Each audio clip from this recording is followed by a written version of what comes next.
On January 31, 1996, Atchison, Topeka, and Santa Fe train symbol HBALT1-31 arrived in Barstow, California. The train was being pulled by 4 locomotives, GP60M-157, GP50-3853, GP60B-342, and GP60-4031, leading 49 cars of general merchandise, iron coils, lumber, plastic pellets, tires, pipes, filler board, and 7 tank cars of hazardous material. At about 1:17 a.m. on February 1st, HBALT-1 departed Barstow and proceeded down the 3.37% grade of Cajon Pass. At around 3:50 a.m., the engineer applied the dynamic brakes on 157, but the indicators read that the train, instead, started to gain speed. He threw the air brakes into emergency, but to no avail. The air pressure gauge read 81 psi, which was not enough, even to try to stop a very short train. Train brakes operate in a way opposite to the way other air brakes work. The brakes apply when air pressure goes down, not up. The standard pressure for the brakes being fully released or off is 90 psi, while 0 psi is emergency. The engineer then radioed dispatch and requested that all trains running on the main line should clear it, and declared HBALT-1 a runaway train.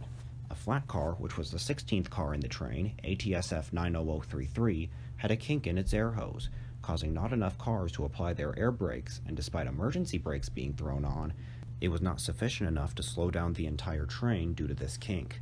The train was rolling down the grade at around 45 miles an hour, with the 100-ton train and the steep nature of the grade only shoving it faster and speeding it up. The conductor and brakeman went out of the cab and onto the front steps of the lead unit, 157. The conductor jumped first, but landed wrong and smashed his head and torso on the ground, and died. The brakeman bailed out next and survived. However, the engineer decided to ride it out to try to get the train under control.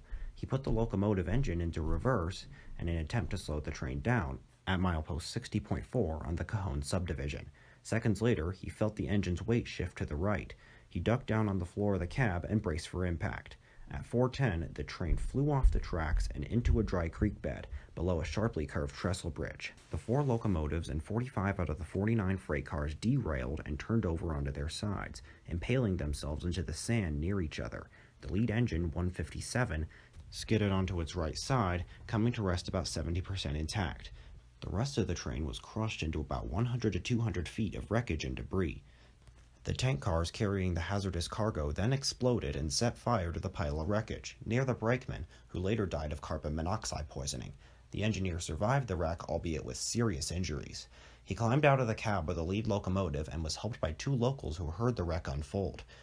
Due to the severity of the wreck and the toxic nature of the smoke emitted from the chemicals in the tankers, several miles of vital California highways, many of which connected Barstow to Los Angeles, were closed. Some of the towns in close proximity to the site of the wreck were evacuated, and firefighters were treated for exposure to said chemicals' fumes.